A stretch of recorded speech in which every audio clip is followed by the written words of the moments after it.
à tous, merci d'être avec nous. C'est le mois d'Octobre Rose depuis hier, un mois, vous savez, de sensibilisation de la population au cancer du sein. Alors, le cancer du sein, c'est une maladie qui touche près de 59 000 femmes par an en France. Je me trouve en direct sur le site de l'Institut Curie à Paris. C'est le premier centre européen de prise en charge des cancers du sein par son recrutement.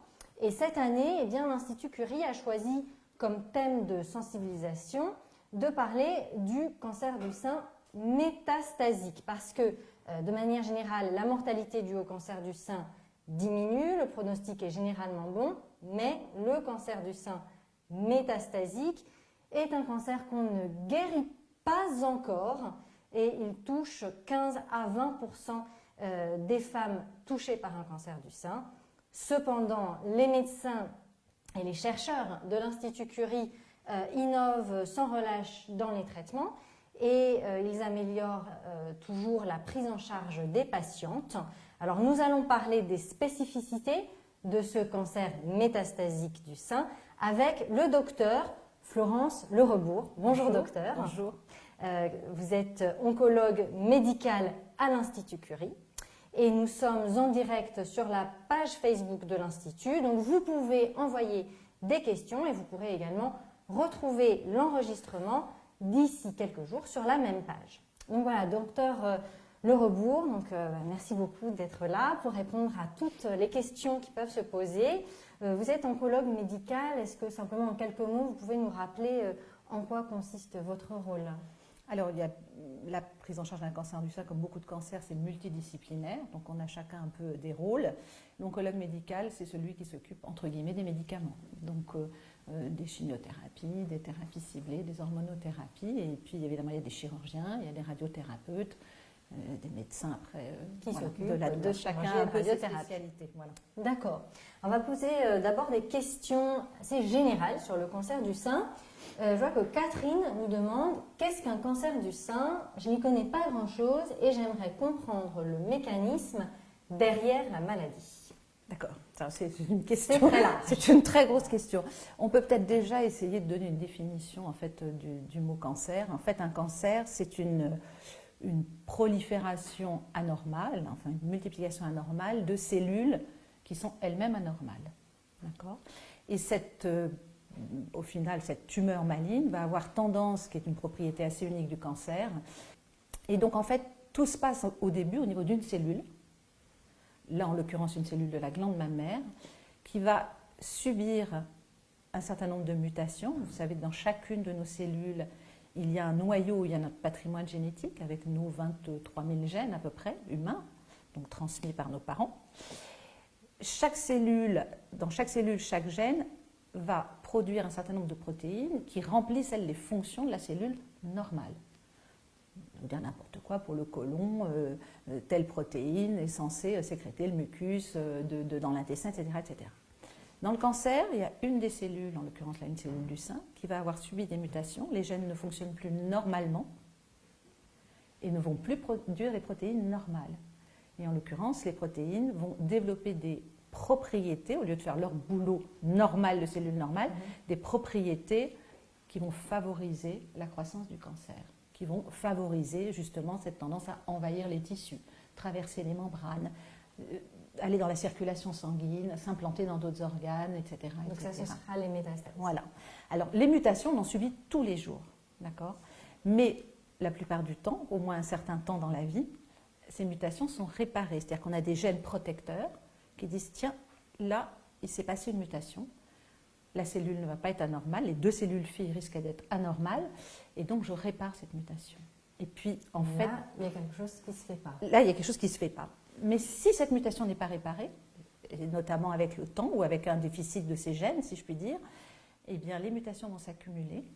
2 cellules filles vont être anormales, qui elles-mêmes vont donner naissance à 4 cellules filles, et elles vont être de plus en plus anormales. Et c'est ce qu'on appelle la cancérogénèse. Et à la fin, on a une tumeur maligne et éventuellement capable de métastaser. Merci beaucoup pour cet éclairage. C'était vraiment, je pense, très important. Il y a une deuxième question, alors elle aussi assez générale, de Julie. Quelles sont les différentes formes ou les différents types de cancer du sein ? Grosse question également. Le cancer du sein, c'est quelque chose de très hétérogène en fait. Il y a différentes formes effectivement et différents types. On va dire en gros, ça repose sur deux choses.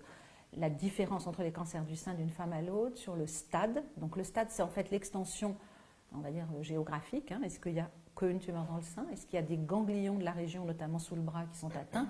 Et est-ce qu'il y a des métastases à distance? Ça, c'est le stade. Et puis après, il y a l'autre façon de caractériser les tumeurs, c'est la nature de la tumeur, son phénotype, voilà, qu'est-ce qu'elle est sur le plan biologique en fait. Et là-dessus, on regarde en routine le grade, c'est-à-dire l'aspect des cellules et du tissu au microscope. On regarde s'il y a des récepteurs aux hormones, oui ou non, d'accord. On regarde s'il y a ou non un récepteur HER2 positif, à peu près 15% des cancers du sein. Un récepteur, pardon? HER2 positif, c'est une protéine qui est exprimée en trop grande quantité dans certains cancers du sein, à peu près 15%, et ça a des conséquences en termes de prise en charge, d'agressivité, etc. C'est une nature particulière. Exactement. Et de même que les récepteurs aux hormones, la plupart, environ 70 à 80% des cancers du sein, les cellules cancéreuses du sein ont des récepteurs aux hormones. Ça a des conséquences aussi en termes de leur nature et des traitements qu'on va faire. Et puis enfin, on regarde une chose, souvent la prolifération. Et en fait, on regarde, donc ça, c'est les choses qu'on fait en routine. Le stade, l'extension, et la nature, si je puis dire, au microscope. Voilà, d'accord. Donc on peut être de différentes natures et à différents Exactement. Est-ce que c'est une tumeur luminale avec des récepteurs aux hormones? Est-ce que c'est une tumeur HER2 positive? Ça peut être les deux en même temps. Est-ce que c'est une tumeur qui est dite triple négative où il n'y a aucun de ces trois récepteurs, oestrogène, progestérone et HER2? On parle beaucoup en mode des tumeurs agressives, peut-être qu'on y reviendra. Voilà. Et puis on regarde de plus en plus de choses en fait, il faut le savoir. Donc on fait de plus en plus de catégories. Oui, non seulement de catégories, mais on va regarder de plus en plus de biomarqueurs qui vont nous permettre quasiment de donner une petite carte d'identité génétique de la tumeur. D'accord? Pas génétique de la personne, génétique de sa tumeur. Voilà. Merci beaucoup. Alors, question qui suit de Valérie. Pourquoi certains cancers du sein sont-ils plus agressifs que d'autres? Alors, vous avez commencé à nous expliquer qu'il y en avait de différents. En fait, l'agressivité, elle va être fonction du stade. Plus c'est avancé, moins bon c'est, moins on va soigner, guérir en tout cas définitivement. Pas soigner, parce qu'on soigne toujours. Et puis en fonction de la nature de la maladie. Et puis il y a quelque chose qui rentre en plus en ligne de compte pour l'agressivité. En fait, c'est la réponse au traitement. C'est-à-dire, vous pouvez tout à fait imaginer une tumeur qui est agressive ou qui est un gros stade, qui a été trouvé un peu tardivement, mais qui va très très bien répondre au traitement. Donc ça diminue son agressivité, entre guillemets. Donc ces trois choses sont à prendre en compte, le stade, encore une fois, la nature de la maladie, qu'est-ce qu'elle a sur le plan biologique qu'on peut traiter et de quelle façon, et sa réponse au traitement qu'on va faire. Et la réponse, ça va dépendre de quoi? Alors ça va dépendre de sa nature aussi. C'est-à-dire qu'on cherche des marqueurs, on cherche des biomarqueurs dans la tumeur qui pourraient nous dire là c'est tel traitement qui va marcher. Donc ça c'est voilà. Une question d'Aurélie. Quels sont les premiers symptômes d'un cancer du sein? C'est vrai que c'est très important à savoir. D'accord, oui, effectivement. Alors d'abord, il faut juste mettre de côté la forme asymptomatique, c'est celle que l'on trouve par exemple avec une mammographie. Là, on dit qu'il n'y a pas de symptômes. Les symptômes, sinon, le plus fréquemment, c'est une masse, enfin on dit masse, une boule dans le sein, que les patients peuvent trouver ou leur médecin de ville. C'est le symptôme le plus fréquent. Mais il y en a d'autres. On peut juste parfois remarquer comme un méplat, c'est-à-dire une zone où une perte du galbe, si vous voulez, du sein, donc avec comme un méplat cutané, ou au contraire un bombement, ça peut se voir à l'inspection. L'inspection est importante, il n'y a pas que la palpation. Par le médecin, par le gynécologue. Absolument, ou par la patiente, éventuellement. Elle peut on remarquer va quelque chose, bien sûr. Les symptômes plus rares, c'est une rétraction du mamelon, enfin quelque chose qui est apparu récemment, le mamelon est rentré, ou un écoulement, c'est encore plus rare, ou un ganglion sous le bras, ça peut être aussi un symptôme, une modification de la peau, indépendamment de ces zones un peu ou bombées ou rétractées comme une ride, ça peut être aussi une peau qui rougit, qui devient voilà. Mais le plus fréquent, on va dire, c'est quand même plutôt la boule. Pour les symptômes. Une boule ou une altération de la peau ou du mamelon. Ça se sent. De l'aréole parfois. Ça peut être des symptômes. Absolument. Quand il y a un symptôme. Absolument. Merci beaucoup. Alors justement, maintenant on va passer à des questions qui sont plus liées au dépistage. Il y a une question d'abord de Noémie qui dit « Je viens d'avoir 20 ans et je me demandais Comment se déroule le dépistage?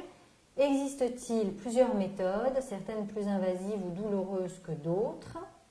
Et à partir de quel âge devons-nous commencer à nous faire dépister? Merci pour ces précisions. Voilà, donc, comment se déroule le dépistage? Il y a plusieurs méthodes, beaucoup de choses, plus invasives, plus douloureuses. Et à partir de quel âge? Le dépistage, il va être de plus en plus personnalisé aux facteurs de risque. Si on parle, par exemple pour Noémie qui a 20 ans, d'un dépistage dans la population générale, c'est ce qu'on appelle le dépistage de masse organisée.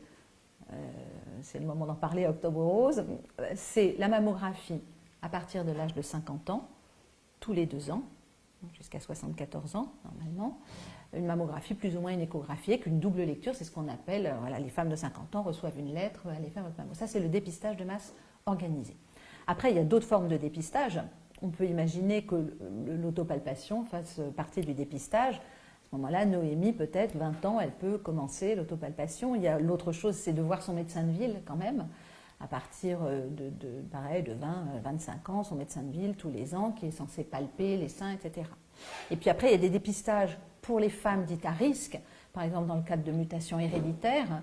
Là, c'est tout à fait différent, c'est très codifié, ça va être un dépistage annuel et non plus tous les 2 ans, comme dans le dépistage standard de masse organisée, le DMO, tous les ans, et avec une IRM en plus de la mammographie. Voilà. Donc plutôt, tout ça, j'imagine, avant 50 ans. Bien sûr, bien sûr.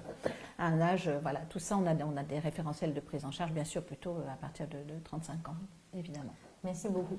Alors, par rapport à l'autopalpation, justement... Excusez-moi, juste, elle parlait de méthodes invasives et douloureuses. Oui, est-ce qu'il y a des méthodes qui sont...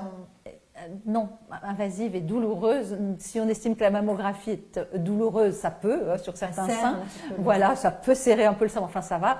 Quant à invasive, alors par l'IRM qui nécessite une prise de sang, entre guillemets, non, voilà.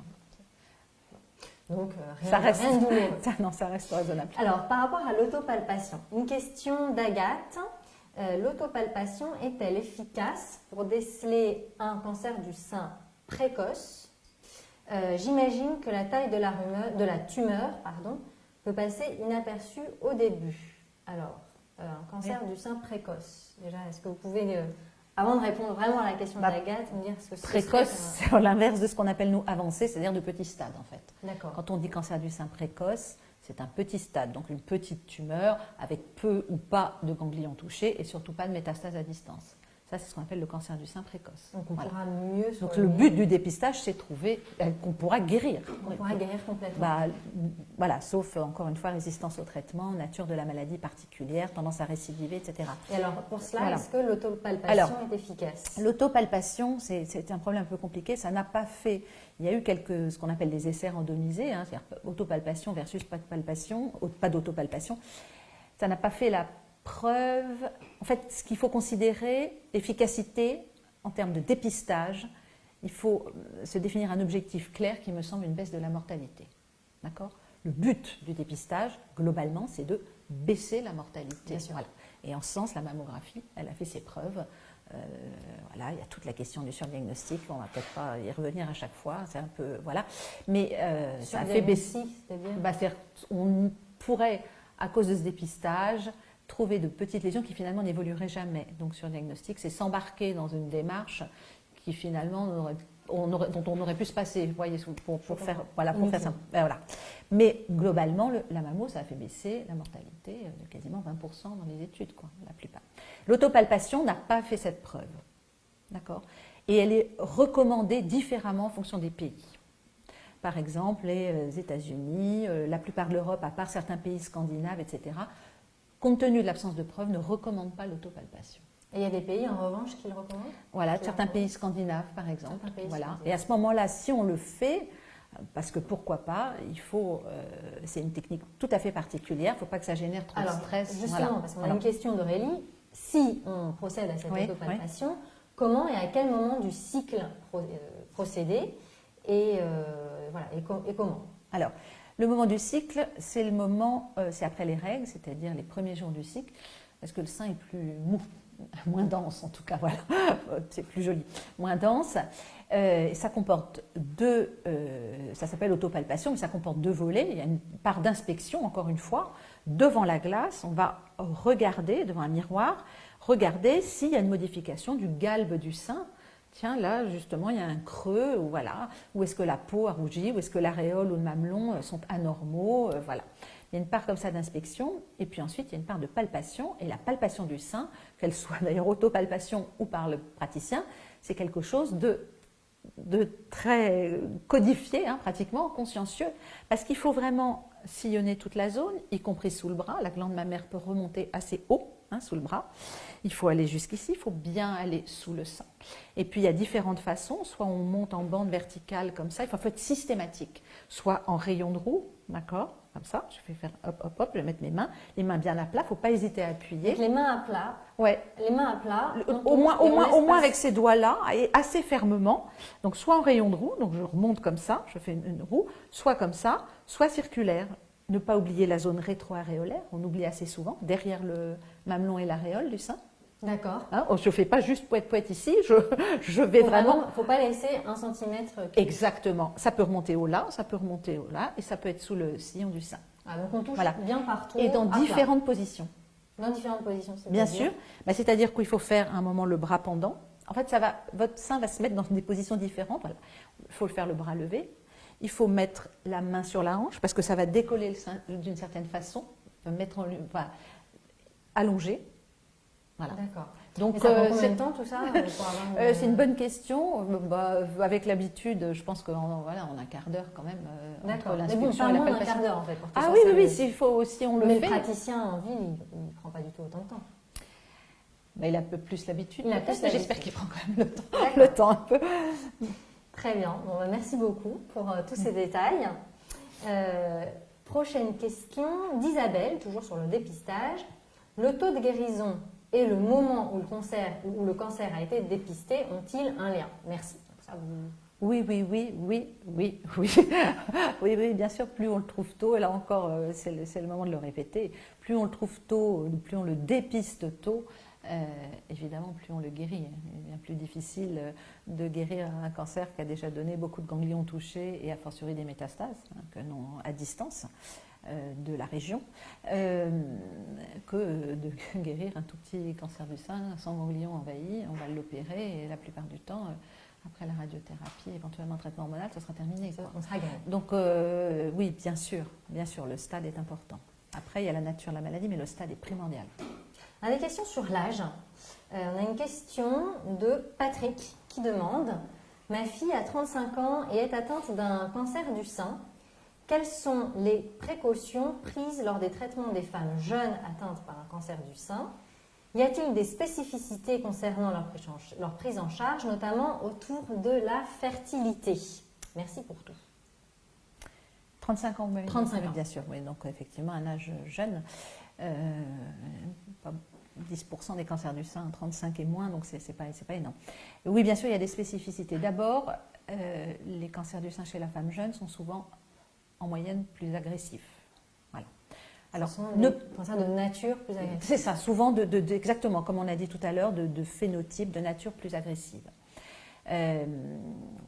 Donc ça, c'est une spécificité, donc on va être un peu plus incisif, on va dire, dans les traitements. Ne pas retenir pour autant que le cancer de la femme âgée est nécessairement indolent et qu'il n'y a rien à faire, d'accord? Tout cancer peut être grave. Absolument, et les femmes âgées doivent être prises en charge. On en a, voilà, 30% quand même des cancers du sein chez les femmes de plus de 69 ans. Hein. Donc c'est voilà. Il faut continuer. Question à part puisqu'on parlait de voilà exactement. Et il faut continuer de traiter tout à fait correctement en mettant dans la balance évidemment les maladies à côté que peuvent avoir ces femmes-là, leur espérance de vie. Donc femmes jeunes, donc agressivité, donc voilà, on est plus incisif. Un des meilleurs exemples, c'est les hormonothérapies que l'on fait chez ces femmes-là. On a fait la preuve maintenant qu'il fallait pas entre guillemets, mollir sur ce sujet, et que quand elles avaient un mauvais pronostic, quand elles avaient un risque de récidive important et qu'on avait fait une chimiothérapie, il faut donner une bonne hormonothérapie, double éventuellement. Enfin voilà, La deuxième chose, c'est effectivement prendre en compte la fertilité. Oui. Et toute femme de moins de 40 à 42 ans doit avoir une consultation de fertilité pour d'abord évoquer le retentissement éventuel des traitements sur la fertilité de la patiente, et proposer éventuellement la technique la plus courante, une cryopréservation, donc à moins de 40 ans, ovocytaire le plus souvent, Parce que ces méthodes d'hormonothérapie peuvent avoir Alors, un impact. c'est surtout la chimio qui a un impact sur la fertilité. L'hormonothérapie, elle n'a pas d'impact sur la fertilité, mais tant qu'on est sous hormonothérapie, on ne peut pas avoir d'enfant. Voilà, il faut suivre. Mais la chimiothérapie, elle peut avoir des impacts. Exactement. Et donc, on peut il faut souvent, précautions. Selon la patiente, hein, peut-être la fille de Patrick a-t-elle 2 enfants et ne voudrait pas d'autres. Enfin voilà, mais en tout cas, on doit proposer. On peut proposer Exactement. une conservation des ovocytes. Exactement. Voilà, si le cancer a été opéré, s'il n'est plus en place, puisqu'il faut une stimulation hormonale. Et donc, il faut que la patiente soit opérée. Si on doit commencer par une chimiothérapie. Par soigner. Exactement. D'abord, et puis ensuite, on essaie au maximum de... Il faut qu'elle intervienne tôt, cette consultation de fertilité. Voilà, faut pas donc, il faut que cette consultation Exactement. tôt. Exactement. Et dernière chose, il ne faut pas oublier l'oncogénétique non plus. C'est-à-dire qu'une femme de moins de 36 ans qui a un cancer du sein doit prendre un avis en oncogénétique pour savoir s'il n'y a pas une part héréditaire. Parce que c'est tellement rare d'avoir un cancer du sein à cet âge-là, hein, je vous ai dit 10%, les femmes de 35 ans et moins, que ça peut faire évoquer. 10% des cancers. Comme ça survient plus tôt que le cancer du sein général, âge moyen 63 ans à peu près, ça peut faire penser, s'il arrive si tôt, que notre père ou notre mère nous a transmis un gène de prédisposition au cancer du sein. Donc il faut prendre un avis. Qu'est-ce que ça change? Ça va changer beaucoup de choses, de suivi, et puis pour la famille, etc., de prise en charge, de suivi différent. Je vous ai dit tout à l'heure que quand on est à risque comme ça, et notamment par une mutation héritée, le suivi n'est plus du tout le même. Hein. C'est l'IRM tous les ans, plus la mammo tous les ans. Enfin voilà, c'est tout Donc, à fait... pour répondre à Patrick, il faut une consultation de fertilité le plus tôt possible. Et par ailleurs, avis en oncogénétique, faire bien attention à la question de la génétique. Bien sûr. Merci beaucoup. Une question de Dorothée. Le nombre de femmes jeunes touchées par un cancer du sein augmente-t-il avec les années? Si oui, cela est-il dû aux conditions environnementales qui se dégradent, au stress, à l'alimentation? Pessimiste. Se dégrade, alors qui se modifie, on va dire. Et tout ça se dégrade. Non. Alors, l'incidence du cancer du sein, elle continue d'augmenter. D'accord. Pas plus chez les femmes jeunes, mais y compris chez les femmes jeunes. D'accord. Donc, on dépiste de plus en plus de cancer du sein. On diagnostique de plus en plus. Voilà, il y a de plus en plus de cancer du sein. D'une manière générale. L'incidence augmente. Pas forcément chez les femmes plus jeunes. Pas plus proportionnellement chez les femmes plus jeunes. Non. D'accord. Non. Et évidemment, donc l'environnement, on n'a pas parlé des facteurs de risque, mais évidemment l'environnement intervient dans la genèse des cancers en général et des cancers du sein en particulier. Et donc la modification des facteurs environnementaux intervient probablement dans cette augmentation d'incidence. Mais après, c'est très difficile d'identifier des facteurs de risque. Le stress, l'alimentation. Alors, le stress, non. Le stress, non. Le stress, non, c'est très difficile. On peut déjà déstresser sur cette question. On peut déstresser, c'est joli. Oui, on peut déstresser sur cette question. Le stress, c'est compliqué. Il y a même des études qui ont montré qu'un peu de stress, c'était plutôt positif pour la survenue de certains cancers. Donc, non. Mais les facteurs, voilà, l'alcool, le surpoids, évidemment les antécédents familiaux, etc. On peut les hiérarchiser d'ailleurs. Une question de Katia. Quels sont les facteurs de risque du cancer du sein? Voilà, vous allez pouvoir développer. J'ai été fumeuse et voulais savoir si la cigarette en était un. Alors, les facteurs de risque, on va essayer de les prendre dans l'ordre. Alors, le tabac est depuis quelque temps, il a été montré que c'était peut-être un tout petit facteur de risque. Il faut savoir qu'un facteur de risque, on le note, on le cote en fonction de l'importance du risque qu'il va donner. Je vais vous donner un ordre de grandeur. Si j'ai reçu une mutation à ma naissance, dans toutes les cellules de mon corps, de prédisposition au cancer du sein par mon père ou par ma mère, mon risque de cancer du sein, il est plus de 10%, comme dans la population générale, il est de 70%, en fonction un peu des mutations, c'est un peu variable. Vous imaginez? Donc ça, c'est un risque relatif, extrêmement important. Il y a des risques relatifs, si par exemple on a eu des mastopathies bénignes, des petites atypies, vous savez, comme on pourrait avoir par exemple sur un frottis au niveau du col utérin, on a vu quelque chose à une mammographie, on a fait une biopsie, et sur cette biopsie, le tissu mammaire n'est pas cancéreux, mais n'est pas tout à fait normal. À ce moment-là, on a un risque relatif de cancer du sein par rapport à vous et moi qui n'avons pas ça, de x4, x5. Là, c'est un risque, voilà. Et puis après, il y a des facteurs de risque qui sont plus faibles, mais qui sont quand même associés statistiquement au fait d'avoir un peu plus de cancer du sein, comme l'alcool, le surpoids ou le manque d'activité physique, c'est un peu lié, et le tabac est probablement un petit facteur de risque, mais on arrive à des risques relatifs qui ne sont pas de x8, on va être du x1,2. Ah, donc pas forcément de trop grosses inquiétudes. Non, c'est très peu. Effectivement, ça dépend aussi de l'âge de début. C'est probablement, voilà, mais c'est un tout petit facteur de risque. D'accord. Pour le cancer du sein.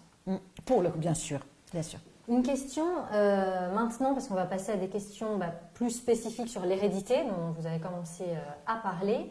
Une question de Bénédicte. Ma mère et ma grand-mère ont toutes les deux eu un cancer du sein. Existe-t-il plus de prédisposition génétique au cancer du sein par rapport aux autres cancers?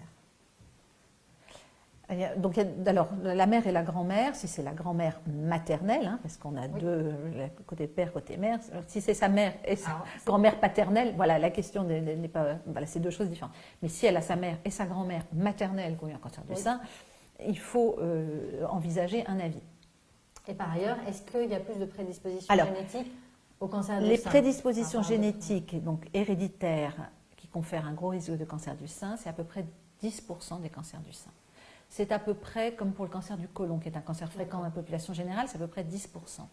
Donc, ce n'est pas énorme par rapport à d'autres cancers, comme par exemple, je vais citer des choses rares, un rétinoblastome de l'enfant, un cancer médulaire de la thyroïde, qui sont des raretés, où là, on atteint 40%, voire plus, de formes héréditaires. C'est-à-dire, j'ai ce cancer parce que, encore une fois, mon père ou ma mère m'ont transmis une mutation, voilà, une mutation génétique, germinale, constitutionnelle, voilà.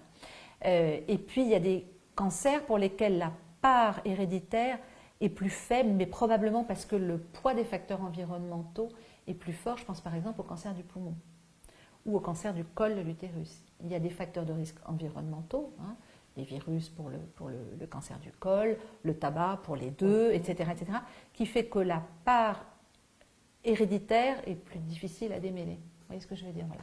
Donc cancer du sein, 10%, c'est comme le cancer du côlon fréquent, ça existe. Voilà. Le cancer pour lequel il ne faut pas passer à côté, par contre. Voilà.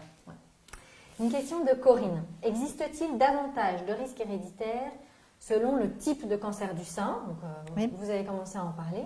J'imagine que ces risques sont variables et font l'objet de recherches par l'Institut Curie. Merci à vos médecins et chercheurs pour leur formidable travail. Alors, les cancers dits triple négatifs, on l'avait évoqué au tout début, c'est-à-dire des cancers qui n'ont dans les cellules cancéreuses du sein ni récepteur aux oestrogènes, ni récepteur à la progestérone, ni le fameux récepteur HER2. Donc, ils n'ont aucun de ces trois récepteurs, c'est pour ça qu'on les appelle triple négatifs. D'accord ? Donc, leur seul traitement, ça ne va pas être un traitement dirigé contre HER2, puisqu'ils n'ont pas de récepteur positif HER2. Ça ne va pas être un traitement hormonal, puisqu'ils n'ont pas de récepteurs hormones. Leur seul traitement, la plupart du temps, jusqu'à maintenant en tout cas, c'est la chimiothérapie. D'accord ? Ces cancers triple négatifs font plus évoquer une forme héréditaire. Et du reste, vous savez que pour, ou en tout cas je le dis, pour proposer un avis en oncogénétique, il y a un certain nombre de critères. Et le cancer du sein triple négatif, jusqu'à l'âge de 50 ans en tout cas, doit être une indication à demander un avis en oncogénétique pour voir s'il n'y a pas une hérédité. Ça évoque particulièrement des mutations de type BRCA1, qui est un des grands gènes de prédisposition au cancer du sein. D'accord. Donc, il y a des recherches en ce moment qui ont oui, excusez-moi, c'est tellement évident que j'ai zappé la deuxième partie de la question. Il y a énormément de travaux sur le cancer du sein héréditaire à l'Institut Curie, aussi bien d'ailleurs, par exemple, sur la recherche de... Voilà, on a trouvé une mutation dans tel gène, a-t-elle vraiment une valeur dans la survenue du cancer du sein, par exemple, parce qu'on en découvre des nouvelles, des mutations où elles sont... Voilà. Donc, il y a des travaux, bien sûr, à tous les niveaux, ou sur la prise en charge, sur les référentiels de prise en charge, etc., bien sûr. Et par des équipes de recherche, sur les anomalies qu'ont ce type de cancer, sur les anomalies encore une fois, on parlait de la carte d'identité de la tumeur. Voilà, elles ont des On comportements découvre, particuliers. de plus en plus des choses. Elles ont des anomalies, par exemple, justement de réparation. Il y a des travaux à Curie là-dessus, par des équipes de recherche, bien sûr. Donc c'est encourageant pour l'avenir. Ah, bien sûr. Une question de Matcha qui a été. Tout à l'heure, on a parlé de la mammographie. Donc, c'est une question qui revient là-dessus. La mammographie est-elle douloureuse? On a dit que ça l'était, ça m'effraie. Merci pour vos conseils. Donc, vous avez dit non, c'était pas douloureux. Il ne faut pas être effrayé par une mammographie. Il y a des patientes qui ont mal au sein, toute leur vie, notamment pendant la vie génitale. Et effectivement, pour faire une bonne mammographie, il faut quand même mettre le sein entre deux plaques. Quand on a très mal au sein, ça peut faire un peu mal. Enfin. Mais c'est pas douloureux, on n'appellerait pas ça douloureux. Ah non, on ne peut pas dire douloureux. Moi, je préfère faire une mammo qu'une prise de sang. Mais bon, après, chacun met le curseur où il veut. Chacun, voilà. Non, il faut y aller. Il faut pas. D'accord, il ne faut pas hésiter. Ce n'est pas douloureux, ce n'est pas atroce du tout. Non. Une question de Charles-Henri, parce que c'était aussi une question plus générale. On a parlé tout à l'heure, vous avez donné plein de définitions pour qu'on comprenne ce qu'était le cancer du sein. Une question de Charles-Henri. Lorsqu'un cancer du sein devient métastasique, sur quels organes les métastases ont-elles tendance à se positionner? C'est vrai qu'on ne s'est pas demandé ça. Très bonne question.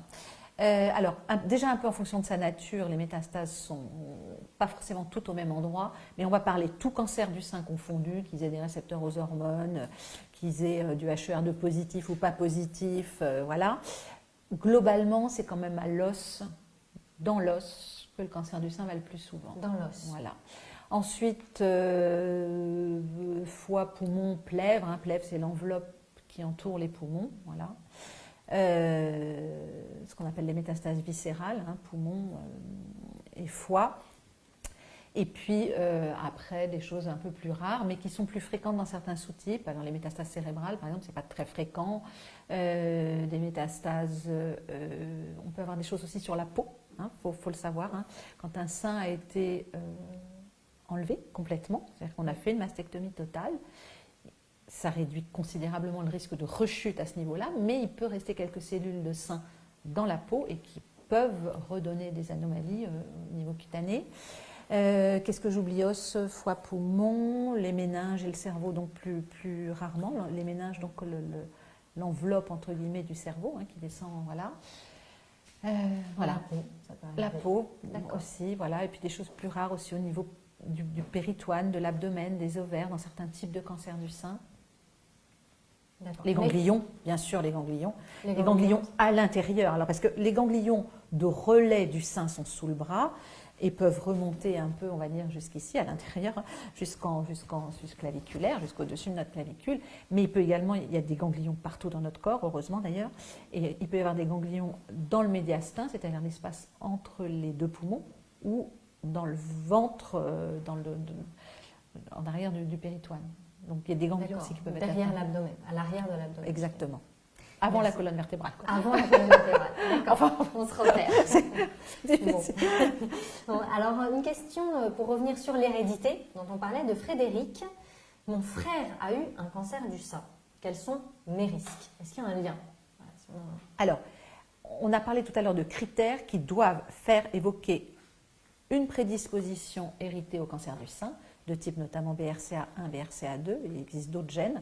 Ce sont les plus connus, les plus fréquemment impliqués.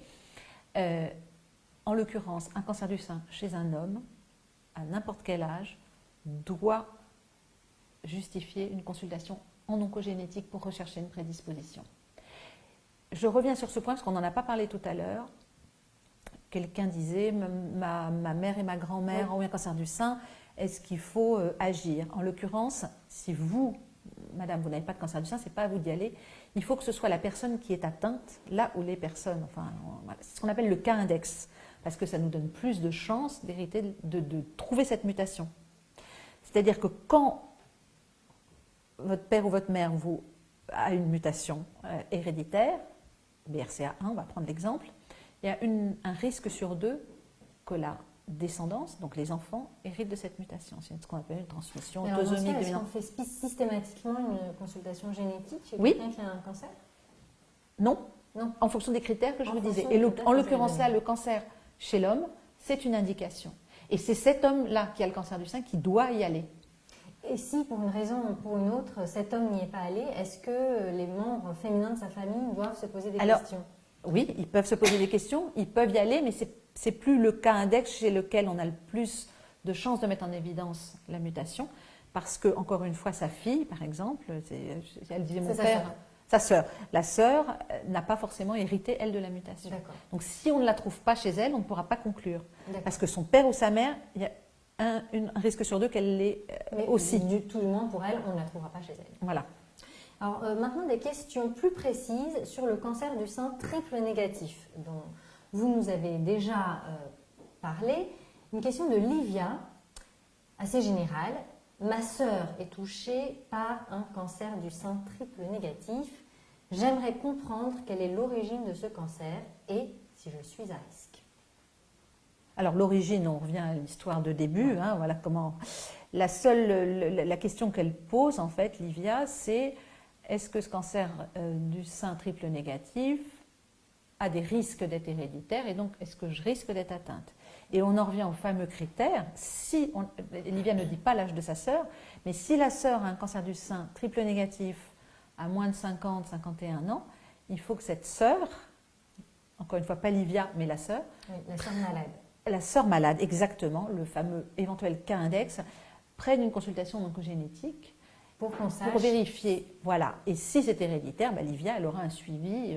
D'abord, elle aura un test et elle aurait un suivi spécifique, bien sûr. Question de Chantal. Quelles sont les particularités du cancer du sein triple négatif? On peut peut-être revenir dessus en quelques mots. Et est-il plus agressif que les autres?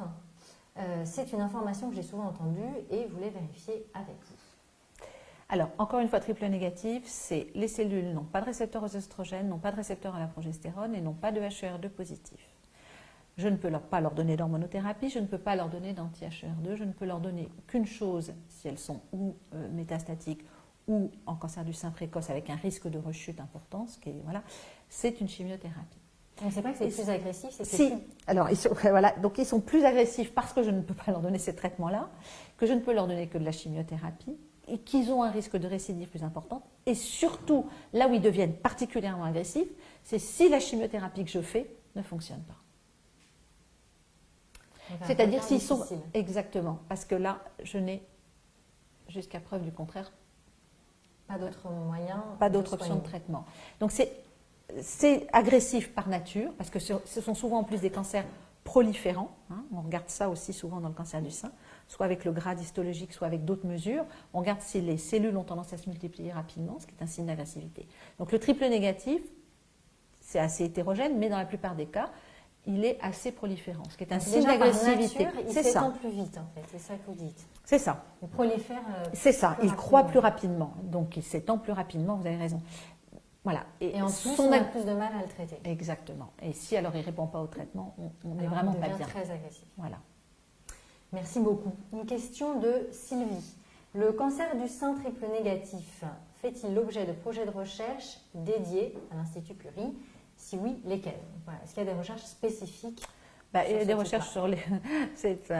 on fait énormément de recherches sur le cancer du sein et évidemment sur le cancer du sein triple négatif. D'abord, il y a des études de recherche clinique pour voir quel traitement fait le mieux ou le moins mal, enfin, qu'est-ce qu'on peut proposer comme traitement. Et puis, il y a des recherches aussi précliniques, hein, c'est-à-dire sur des modèles cellulaires, des modèles in vivo, etc., pour justement chercher qu'est-ce qui fait que tel est plus agressif que tel autre, tout en étant les deux triples négatifs, ou qu'est-ce qui fait telle nouvelle drogue, est-ce que ça marche par exemple en préclinique avant de le développer. Enfin voilà, il y a énormément, comment on peut les préciser, parce qu'encore une fois, même les triples négatifs sont assez hétérogènes.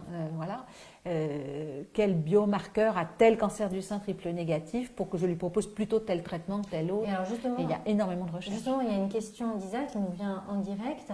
Sur les traitements contre les triples négatifs, que donne l'immunothérapie? Alors, justement, là, on sort le week-end dernier de l'ESMO, hein, European Society of Medical Oncology, où il y a tous les types de cancers, dont le sein. C'est une grande conférence, c'est ça? Oui, c'est ça, c'est un conférence qui est c'était en virtuel, hein, voilà, on aurait dû être à Madrid, mais on était dans notre bureau, voilà, ou dans notre salon, et qui a donné, enfin, les résultats récents sur l'immunothérapie sont plutôt décevants, en fait. Il y a des essais qui ont été arrêtés parce que finalement, la comparaison entre une chimiothérapie donnée plus l'immunothérapie versus la chimiothérapie sans l'immunothérapie, ben on ne fait pas mieux avec l'immunothérapie. Voilà. Mais il y a d'autres essais, notamment justement dans le cancer du sein précoce, donc pas métastatique, d'accord, qui sont plutôt encourageants. En fait, je pense que là encore, il va falloir qu'on affine parmi les triples négatifs ceux qui pourraient bénéficier vraiment d'une immunothérapie. C'est-à-dire trouver des biomarqueurs, quelque chose dans la tumeur, une signature dans la tumeur qui nous dit là on a intérêt à faire une immunothérapie. Voilà. Et ça on avance doucement là-dessus. Donc vous disiez, parce que là j'ai une question de Catherine, bonjour docteur, j'ai une question assez spécifique. Un cancer du sein triple négatif peut-il être métastatique? Merci à vous. Oui. Ben oui. Oui. Alors, comme tous, mais comme tous. Voilà, oui, comme celui-ci tous. aussi. Alors maintenant, des questions plus spécifiques sur les traitements. Donc on a commencé à aborder les différentes facettes. Une question de Cindy. Plusieurs de mes proches ont été touchés par un cancer du sein, mais ne me parlaient pas des mêmes types de traitements. Existe-t-il une différence de traitement selon le cancer du sein? Et comment ces traitements sont-ils décidés? Oui, bien sûr, chaque cancer du sein relève d'un traitement qui lui est propre. Je vais commencer par la deuxième partie. Et comment cela est décidé? Tout ça est extrêmement codifié. En fait, on a des réunions de concertation pluridisciplinaires où le traitement est décidé en fonction de référentiels de prise en charge qui sont eux-mêmes basés sur des études cliniques qui ont étudié tel traitement dans tel type de cancer du sein. En fait, on n'invente rien en réunion de concertation pluridisciplinaire, on regarde ce qu'est ce cancer du sein et on dit, voilà, c'est ça qu'il faut faire comme traitement parce que telle étude a montré que c'était ça qui donnait les meilleurs résultats. D'accord ? Donc tout ça est décidé d'une façon extrêmement codifiée, c'est pas tiens, je vais faire ça comme traitement. Et évidemment, les traitements sont très différents, on l'a vu, d'abord en fonction du stade et en fonction de la nature de la maladie. Voilà. Donc, tel petit cancer du sein triple négatif, je regarde sa taille, son risque de rechute, il faut faire une chimiothérapie. Tel cancer du sein avec des récepteurs hormonaux positifs, il est tout gentil, il n'est pas proliférant, le grade est bas, c'est un petit stade, je vais me contenter d'une chirurgie bien sûr et d'une hormonothérapie. Voilà. Tous chirurgie, hormonothérapie, radiothérapie, si on garde le sein, toujours radiothérapie. Voilà, et puis c'est toujours multidisciplinaire, il y a toujours chirurgie, plus ou moins radiothérapie, plus ou moins traitements médicaux, ce dont je m'occupe, vous m'avez posé la question oncologue médical, voilà. Et puis tout ce qui est après support, etc. Et justement, question de Geneviève, la recherche a-t-elle permis de trouver de nouvelles combinaisons de traitements efficaces? Merci pour tout ce que vous faites. Il n'y a pas que les combinaisons, c'est phénoménal comment les choses en fait avancent en termes de nouvelles drogues, de thérapies ciblées, alors les thérapies ciblées, par exemple, des grosses avancées récentes, c'est dans les traitements des cancers du sein HER2 positifs, 15% des cancers du sein. Il y a de nouveaux anti-HER2 qui ont été développés récemment qui donnent des résultats impressionnants. Il y a des thérapies ciblées, y compris dans les cancers du sein, récepteurs hormonaux positifs, des thérapies ciblées qui, associées à l'hormonothérapie, renforcent l'efficacité de l'hormonothérapie et donc donnent moins de rechutes ou en situation métastatique vont soigner plus longtemps, vont permettre de vivre plus longtemps. Il y a énormément de recherches, de progrès, on le sait. L'augmentation de la durée de survie des cancers du sein, c'est le dépistage et c'est aussi les traitements. Et alors, spécifiquement, une question de Dominique, en tant qu'ancienne patiente, je voulais savoir quelles étaient les nouvelles pistes thérapeutiques et les progrès faits autour du cancer du sein ces 10 dernières années. Et je souhaite du courage à toutes celles qui se battent et remercie l'Institut Curie pour son travail. C'est gentil. On prend. Alors, les progrès, il y a deux choses différentes. Il y a les pistes thérapeutiques et les progrès. Enfin, c'est relié. Les progrès, c'est par exemple, ces 10 dernières années, pour répondre à Dominique, c'est par exemple ce qu'on appelle la désescalade thérapeutique. C'est-à-dire, encore une fois, une espèce de carte d'identité de la tumeur, des signatures génomiques qui vont me permettre de préciser son pronostic et d'épargner certaines chimiothérapies, etc. Les progrès, c'est aussi cette prise en charge spécifique, par exemple, des femmes à risque, je sais exactement ce qu'il faut que je fasse, une IRM tous les ans, etc. etc. Tout ça, c'est dans l'ensemble une meilleure catégorisation. Exactement. Je ne suis plus obligée de faire des curages, je vais faire des... Voilà, ça c'est du progrès. Et puis les pistes thérapeutiques, on l'a déjà un peu dit avec la question d'avant, c'est ces nouveaux traitements qui arrivent. Alors je vous ai cité des nouveaux anti-HER2, des nouvelles thérapies ciblées associées à l'hormonothérapie, il y a de nouvelles chimios avec ce qu'on appelle des chimios anticorps, des anticorps drogues conjugués. C'est-à-dire que dans la même molécule, en fait, il y a une chimio et un anticorps pour aller cibler directement la cellule cancéreuse. Enfin voilà, il y a énormément de choses. J'oublie des choses. Par rapport à l'hormonothérapie dont vous parliez, une question de Jocelyne, doit-on craindre une récidive pour les traitements par hormonothérapie? Alors, je comprends mal la question. Le but de l'hormonothérapie, c'est d'éviter la récidive. D'accord. Voilà, donc ça répond à la question. Voilà, en fait, en cancer du sein précoce, c'est-à-dire j'ai pas de métastase, j'ai un cancer du sein précoce, les traitements que l'on va faire, c'est pour éviter une rechute. C'est justement pour éviter une exactement, rechute. Voilà. La thématique, c'est tant qu'il restera des femmes à sauver. J'ai envie de dire que plus que les cancers du sein métastatiques encore, c'est ça, c'est éviter la rechute. Donc c'est tout bien faire au moment du diagnostic du cancer du sein précoce pour éviter une rechute. Exactement. Et alors après, justement, après le cancer, question de Manon. Ma maman est atteinte d'un cancer du sein. Quelles sont les séquelles physiques après un cancer du sein? Peut-on retrouver une vie normale ou reste-t-il une fatigue, une baisse d'énergie due au traitement? Vaste question. Il peut rester des séquelles de certaines chimiothérapies, de la radiothérapie, des séquelles de chimiothérapie. Je pense à par exemple des petites toxicités neurologiques, des petites fourmis. Voilà, il peut rester comme ça des séquelles qui s'en vont plus ou moins longtemps. La fatigue et la baisse d'énergie, ça me semble un peu similaire. C'est un problème compliqué. Alors, il y a des études, notamment il y a une étude en France, Canto, qui porte sur des milliers, voire des dizaines de milliers de patientes, qui vont étudier le retentissement de tous les traitements, la chirurgie, la chimio, l'hormonothérapie, à long terme chez les patientes traitées pour un cancer du sein. Il y a des échelles d'évaluation de la fatigue, etc. Ou des séquelles cognitives, par exemple. Certaines patientes disent j'ai plus de mal à me concentrer, etc. Donc il peut y avoir ce type de séquelles. Oui. Il peut y avoir. C'est très compliqué.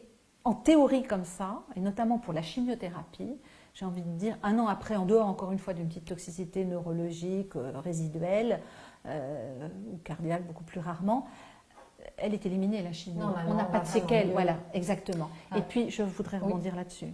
Oui. C'est le mot normal. La vie pour votre maman, jeune femme, ne sera plus jamais normale. Elle est passée, donc, il y a avant et il y a après. Donc, le mot normal, est-ce qu'elle va retrouver une vie normale? Non, rien ne sera comme avant. Mais démêler ce qui est lié, elle a vécu quelque chose de violent, de difficile. Donc voilà, c'est très compliqué. La fatigue, c'est très compliqué, c'est multifactoriel. Et puis il faudrait savoir aussi si la maman, elle a de l'hormonothérapie parce qu'on a l'impression, qu'on a l'impression d'être encore en traitement, ça peut fatiguer, agacer, gêner, voilà. Donc ça dépend un petit peu des situations. Bien sûr. Une question d'Elsa, toujours sur l'après-cancer. Comment se déroule le suivi après le traitement d'un cancer du sein? À quelle fréquence, aussi, question importante, à quelle fréquence doit-on consulter? Merci pour tout. Alors là encore, on n'invente rien, on a des référentiels de prise en charge qui, en fonction des traitements qui ont été effectués, vont dire, voilà, vous avez fini votre radiothérapie, vous débutez votre hormonothérapie ou pas, si c'est un triple négatif, vous allez revoir tel praticien, votre oncologue médical, le docteur Le Rebourg ou votre chirurgien, etc., dans tant de mois avec tel bilan. Voilà. Et on a comme ça entre guillemets, des carnets de surveillance, en tout cas à l'Institut Curie, mais maintenant dans beaucoup d'endroits, bien sûr. Voilà, il faut être vu. Alors le maximum, c'est quand même tous les 6 mois pendant quelques années. Le maximum? Le maximum de délai entre deux consultations. Le maximum de délai, au moins tous les 6 mois. Ah oui, au moins tous les 6 mois, parfois un peu plus rapproché. Tous les 6 mois. Et il faut retenir aussi, c'est souvent une question qu'on nous pose, il n'y a pas, à part la mammographie tous les ans, oui. Plus ou moins certaines prises de sang éventuelles, mais pas forcément recommandées. Il y a un examen clinique, bien sûr, la fameuse palpation, et puis les questions. Comment allez-vous? Avez-vous mal quelque part, etc. On a ce qu'on appelle l'interrogatoire. En dehors de ça, il n'y a pas d'examen recommandé, il n'y a pas de scanner à faire tous les 4 mois, de choses comme ça.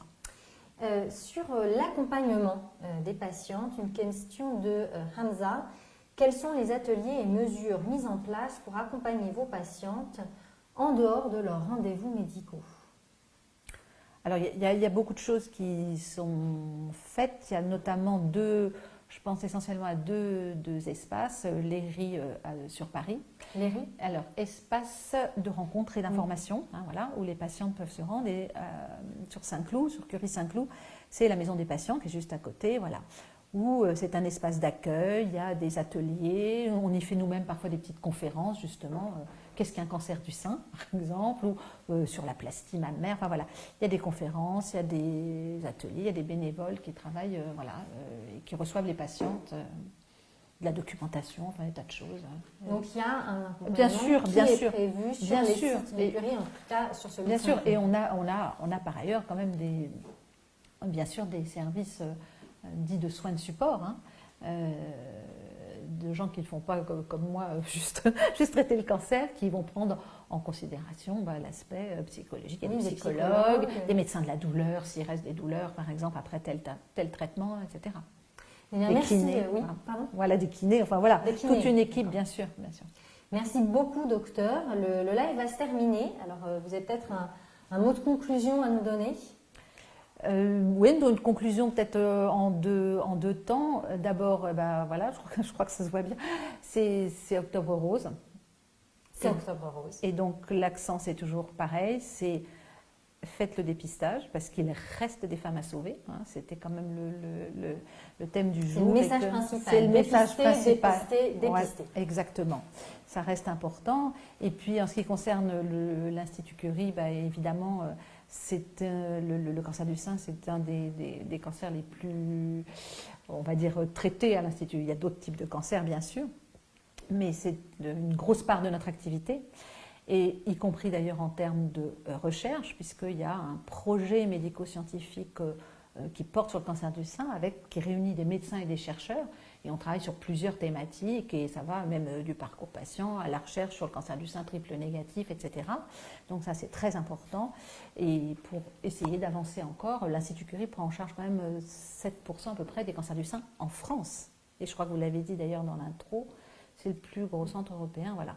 Donc, de prise en charge des cancers du sein. Donc, voilà. Donc, il faut continuer à nous aider pour avancer, pour guérir de plus en plus de femmes. Voilà. Eh bien, merci beaucoup, docteur. Merci à vous de vous être connectés. On vous retrouve sur la page Facebook de l'Institut pour beaucoup d'autres informations. Bonne journée et prenez soin de vous. Au revoir. Au revoir.